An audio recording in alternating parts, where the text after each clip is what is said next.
Namaste दोस्तों, welcome back to my channel. Today I am sharing with you my new chef knife which I am using for the first time. और ये रहा हमारा teak wood का chopping board जिसे मैंने लिया था पिछले महीने और इस महीने मैंने लिया है शेफ नाइफ। अब आप सोच रहे होंगे कि मैंने चॉपिंग बोर्ड और शेफ नाइफ एक साथ क्यों नहीं लिया, तो मैं आपको बताती हूँ कि अभी तक मेरा चैनल मोनेटाइज नहीं हुआ है, तो एक साथ सभी चीज़ें लेना मेरे लिए थोड़ा मुश्किल है। तो पिछले महीने हमने चॉपिंग बोर्ड खरीदा और इस महीने हमने लिया है शेफ नाइफ। इसीलिए मैं आपसे कह रही हूँ कि आप जल्दी से मेरे चैनल को सब्सक्राइब कर लीजिए और इसी तरीके से वीडियो को सपोर्ट करते रहिए ताकि हमारा चैनल जल्दी से मोनेटाइज हो जाए और इसी तरीके से मैं आप सभी के लिए अच्छे से कंटेंट लेकर आती रहूँ। ये शेफ़ नाइफ मेरे हस्बैंड मेरे लिए लेकर आए थे और जब मैंने ये शेफ़ नाइफ देखा ना तो मुझे तो बहुत ही ज़्यादा खुश हुई। मतलब आप यकीन नहीं मान सकते कि इस शेफ़ नाइफ को देखकर मुझे कितना अच्छा लगा है। तो यहाँ चॉपिंग बोर्ड और चॉपिंग नाइफ़ को इस्तेमाल करने से पहले मैंने कपड़ा बिछा लिया और उसके ऊपर चॉपिंग बोर्ड रखा है। जब भी आप चॉपिंग बोर्ड को रखें तो आपका चॉपिंग बोर्ड हिलना नहीं चाहिए, क्योंकि अगर आपका चॉपिंग बोर्ड हिलता है तो आपके शेफ़ नाइफ से कटने के चांसेस हो सकते हैं। इसलिए आपका चॉपिंग जो बोर्ड है ना वो हमेशा स्टेबल रहना है। आज मैं फ़र्स्ट टाइम शेफ़ नाइफ़ आप सभी के सामने यूज़ कर रही हूँ और मुझे इसे यूज़ करते बहुत ही खुशी हो रही है। आज मैं आप सभी के साथ वो सारी चीज़ें शेयर करूँगी जो मैंने शेफ़ नाइफ़ या नॉर्मल नाइफ़ के बारे में सीखी है। तो आज मैं कट करने वाली हूँ अनियन को 3 तरह से। तो चलिए देखते हैं कि शेफ़ नाइफ़ से हेल्प से मैं अनियन को 3 तरह से किस तरीके से कट करती हूँ। शेफ़ नाइफ़ को हाथ में पकड़ कर लग तो बहुत ही अच्छा रहा था, पर थोड़ा सा हाथ कटने का डर भी लग रहा था क्योंकि आज मैं इसे फ़र्स्ट टाइम यूज़ कर रही हूँ। और अगर मैं शेफ़ नाइफ़ यूज़ करते हुए कोई गलती करूँ तो आप मुझे कमेंट में ज़रूर बताना। आपका फ़ीडबैक मेरे लिए बहुत इंपॉर्टेंट है। और यहाँ पर मैंने अनियन को पतले पतले और लंबे लंबे पीसेस में कट किया है। अब यहाँ पर मैं अनियन को गोल गोल स्लाइसेस में कट करने की कोशिश कर रही हूँ। वैसे शेफ़ नाइफ़ को इस्तेमाल करना बहुत ही आसान है अगर आप इसे सही तरीके से इस्तेमाल करते हैं। और यहाँ पर मैंने अनियन के गोल गोल और पतले पतले स्लाइसेस कट कर लिए हैं। अब मैं यहाँ अनियन को आपको बिल्कुल बारीक कट करके दिखाऊंगी कि अगर आप अनियन को बिल्कुल बारीक कट करते हैं तो आपको किस तरीके से करना है। अच्छा, तो मैं आप सभी से कुछ जानना चाहती हूँ। मैं जानना चाहती हूँ कि हमें कौन सा चॉपिंग बोर्ड इस्तेमाल करना चाहिए। मैंने काफ़ी सारी वीडियोस में देखा था कि वुडन का चॉपिंग बोर्ड सही रहता है, लेकिन उसके बाद मैंने कुछ और वीडियोस देखी जिसमें कह रहे थे कि प्लास्टिक वाला चॉपिंग बोर्ड सही रहता है। तो मैं तो बड़ा ही कन्फ्यूज़ हुई वुडन वाला चॉपिंग बोर्ड लेके कि अरे प्लास्टिक का लेना चाहिए था, स्टील का लेना चाहिए था या वुडन का लेना चाहिए था। वैसे तो मैं टीक वुड के चॉपिंग बोर्ड को 1 महीने से इस्तेमाल कर रही हूँ, तो मुझे तो ये चॉपिंग बोर्ड काफ़ी अच्छा लगा। वैसे आप मुझे कमेंट में ज़रूर बताएं कि किस तरह का चॉपिंग बोर्ड बेस्ट रहता है। और यहाँ पर आप देख सकते हैं कि मैंने शेफ़ नाइफ़ की हेल्प से अनियन को बिल्कुल बारीक जो है चॉप कर लिया है। तो चलिए अब इसे प्लेट में निकाल लेते हैं। तो देखा आपने, मैंने शेफ़ नाइफ़ की हेल्प से अनियन को 3 तरह से कट किया है। अब बारी आती है कैरेट की। यहाँ पर मैं कैरेट को 2 तरह से कट करके दिखाऊंगी। एक तो हम इसे लंबे लंबे स्लाइसेस में कट करेंगे जिस तरह के नूडल्स और चाउमीन्स में डलते हैं। एक मैं आपको बारीक चॉप करके भी दिखाऊंगी। यहाँ पर आपको कैरेट को इसी तरीके से थोड़ा सा तिरछा काटना है और इस तरीके से लंबे लंबे स्लाइसेस में इसे कट कर लेना है। और जब हमारे यहाँ पे कैरेट लंबे लंबे स्लाइसेस में कट हो जाए तो इस तरीके से आपको इसे लगाना है और इसके बाद हमें कैरेट को लंबे लंबे और पतले पतले टुकड़ों में कट कर लेना है। और ये देखिए यहाँ पर जो हमारी कैरेट है वो लंबे लंबे और पतले पतले टुकड़ों में किस तरीके से कट हो रही है। और यहाँ पर आप देख सकते हैं कि हमारी कैरेट जो है ना कितनी सुंदर लग रही है। पहले जब मैं इस तरह की कटिंग नॉर्मल नाइफ से करने की कोशिश करती थी ना तो वो हो नहीं पाती थी। तो मैं हमेशा सोचती थी कि मैं एक दिन शेफ़ नाइफ तो ज़रूर लूँगी। और यहाँ आप देख सकते हैं कि शेफ़ नाइफ की हेल्प से ना हमारे कैरेट कितने सुंदर टुकड़ों में कटे हैं। अब ये तो रही लंबे टुकड़ों में कट करने की बात। और अगर आपको कैरेट के छोटे छोटे पीसेस चाहिए तो आप इस तरीके से कैरेट के लंबे लंबे टुकड़ों को रखें और इस तरीके से शेफ़ नाइफ की हेल्प से उन्हें कट। यहाँ पर आपके पास कैरेट के छोटे छोटे पीसेस हो जाएंगे। और यहाँ पर आप देख सकते हैं कि हमने गाजर को कितने छोटे छोटे पीसेस में कट कर दिया है। तो चलिए अब बारी आती है कैप्सिकम की। और यहाँ पर मैंने कैप्सिकम को ऊपर से और नीचे से कट किया है, जिससे हम कैप्सिकम को बिना वेस्टेज के आसानी से कट कर सकते हैं।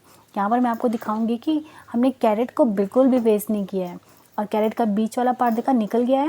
और अब हम कैरेट के ऊपर वाले पार्ट को भी इस तरीके से निकाल देंगे। और यहाँ पर आप देख सकते हैं कि हमने शिमला मिर्च को कितने परफेक्ट तरीके से काटा है और यहाँ पर हमने शिमला मिर्च का कोई भी पार्ट जो है वेस्ट नहीं किया है। अब यहाँ पर आप शिमला मिर्च को लंबे लंबे स्लाइसेस में शेफ़ नाइफ की हेल्प से इस तरीके से कट कर सकते हैं।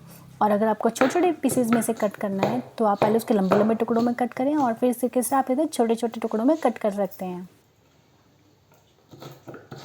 और यहाँ पर हमारी शिमला मिर्च भी छोटे छोटे पीसेज में कट कर तैयार हो गई है। अब बारी आती है खीरे की। तो यहाँ पर मैं खीरे को 3 तरह से कट करके आपको दिखाऊंगी।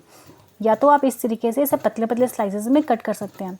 नॉर्मल नाइफ़ से इतने पतले स्लाइसेस करना थोड़ा मुश्किल होता है, लेकिन शेफ़ नाइफ़ से आप आसानी से पतले स्लाइसेस को कर सकते हैं। और अगर आप भी शेफ़ नाइफ़ इस्तेमाल करते हैं तो आपका शेफ़ नाइफ़ के साथ पहला एक्सपीरियंस कैसा रहा था मुझे कमेंट में ज़रूर बताएं। तो चलिए खीरे को और किस तरीके से हम कट कर सकते हैं मैं आपको बताती हूँ। अगर आपको खीरे को भी पतले पतले और लंबे लंबे स्लाइसेस में कट करना है तो आप खीरे को इस तरीके से तिरछा कट कीजिए और उसके बाद खीरे को आपको एक लाइन में लगाना है। और जिस तरीके से हमने कैरेट कट करी थी ना, आपको भी इसी तरीके से खीरे को भी कट करना है। तो यहाँ पर आपके पास खीरे के लंबे लंबे और पतले पतले स्लाइसेस बनकर तैयार हो जाएंगे। और यहाँ पर हमने खीरे को पतले पतले और लंबे लंबे स्लाइसेस में कट कर लिया है। इसके बाद हम खीरे को छोटे छोटे पीसेस में कट करेंगे। यहाँ पर मैंने थोड़े से लंबे स्लाइसेस में कटे हुए खीरे को चॉपिंग बोर्ड पे रहने दिया है। अब इन्हीं से हम इसे छोटे छोटे पीसेस में कट करेंगे। आप सैलेड में किसी भी तरह का खीरा इस्तेमाल कर सकते हैं। आप गोल वाला भी यूज़ कर सकते हैं, आप पतले और लंबे टुकड़ों में कटा हुआ भी इस्तेमाल कर सकते हैं और आप बिल्कुल चॉप किया हुआ इस्तेमाल कर सकते हैं। जैसे चॉप किया हुआ खीरा है, आप इसे रायते में इस्तेमाल कर सकते हैं। रायते में इसका टेस्ट बहुत अच्छा आता है।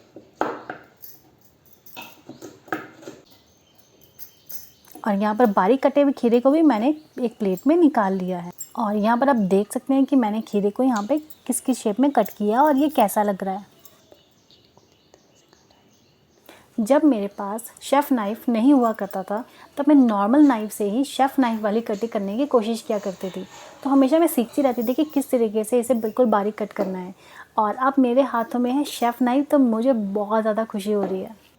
तो अब बारी आती है टमाटर की। यहाँ पर मैं टमाटर को दो तरह से कट करने वाली हूँ। एक तो हम इसे पतले पतले और लंबे लंबे स्लाइसेस में कट करने वाले हैं और यहाँ पर मैं इसे बारीक चॉप करने वाली हूँ। और यहाँ बारीक चॉप करने के लिए आप देख सकते हैं कि आपको टमाटर को किस तरीके से कट करना है। हो सकता है कि मेरा कट करने का तरीका गलत भी हो सकता है क्योंकि मैं फ़र्स्ट टाइम इसे कट कर रही हूँ। अगर आपको लगता है कि मेरा इसे कट करने का तरीका गलत है तो आप मुझे कमेंट में ज़रूर बता सकते हैं। शेफ़ नाइफ़ या किसी भी नाइफ़ के बारे में अगर आप मुझसे कोई इन्फॉर्मेशन शेयर करना चाहते हैं तो आप सभी का मोस्ट वेलकम है। और यहाँ पर हमारा जो टमाटर है वो पतले पतले पीसेस में कट हो गया है। वैसे मेरे पास चॉपर भी है और मैं टमाटर को उसमें चॉप भी करती हूँ, लेकिन जब उसमें टमाटर को हम चॉप करते हैं ना तो वो उसमें बिल्कुल बारीक पीस जाता है, उसमें जो है पीसेस नहीं रहते हैं। अब जब मैंने इसे शेफ़ नाइफ़ की हेल्प से काटा है तो हमारे टमाटर के बिल्कुल जो पीसेस हैं ना वो बिल्कुल दिख रहे हैं कि हाँ वो पीस है। और यहाँ पर मैं अब टमाटर को पतले पतले स्लाइसेस में कट करने वाली हूँ। और यहाँ पर शेफ़ नाइफ़ की हेल्प से ना इसको कट करना ना बहुत ही आसान है। मुझे तो काटते हुए बड़ा मज़ा आ रहा था। साथ ही शेफ़ नाइफ़ को यूज़ करते हुए मैंने एक चीज़ फ़ील करी ना कि मुझे अभी इसे सीखने की बहुत ज़्यादा ज़रूरत है कि शेफ़ नाइफ़ से किस किस तरीके से काटा जा सकता है। और यहाँ पर मैंने टमाटर को दो तरह से कट किया और अब मैंने इसे प्लेट में निकाल लिया है।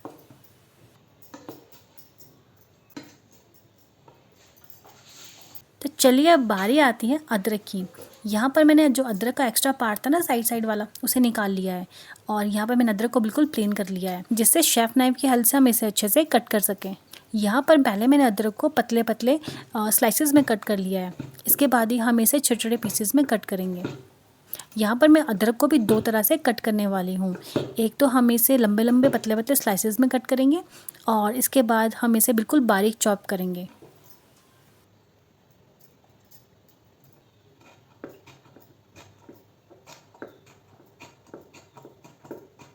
यहाँ पर आप देख सकते हैं कि मैंने अदरक को पतले पतले और लंबे लंबे टुकड़ों में कट कर लिया है।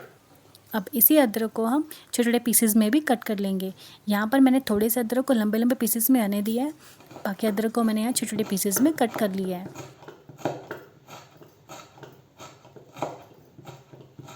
और यहाँ पर आप देख सकते हैं कि मैंने सभी सब्जियों को कट कर लिया है। तो आप मुझे कमेंट में ज़रूर बताएं कि मैंने यहाँ पर कौन सी सब्ज़ी को सबसे बेस्ट तरीके से कट किया है और कौन सी सब्ज़ी को सबसे गलत तरीके से कट किया है। अब आप सोच रहे होंगे कि सब्जियां तो मैंने कट कर दी, लेकिन इन सब्जियों का मैंने किया क्या? तो चलिए मैं आपको बताती हूँ। तो यहाँ पर जो मैंने सब्जियां कट की है उनसे मैंने बनाया है फ्राइड राइस। तो मैं आपको दिखाती हूँ कि यहाँ पे फ्राइड राइस कैसा बना था। और यहाँ पर हमारा फ्राइड राइस ना बहुत ही टेस्टी बना था। और साथ ही मैंने बनाया था रायता, और रायते में मैंने कटे हुए प्याज और कटे हुए खीरे का इस्तेमाल किया था। और अगर आप मेरी फ्राइड राइस की रेसिपी को जानना चाहते हैं तो ये वीडियो आप मेरी नेक्स्ट वीडियो में देख सकते हैं। और अगर आपको आज की वीडियो पसंद आती है तो वीडियो को लाइक और शेयर ज़रूर करें, और ऐसी ही टेस्टी टेस्टी रेसिपीज़ देखने के लिए चैनल को सब्सक्राइब करना ना भूलें। तो मिलते हैं नेक्स्ट वीडियो में नेक्स्ट रेसिपी के साथ, तब तक के लिए बाय बाय।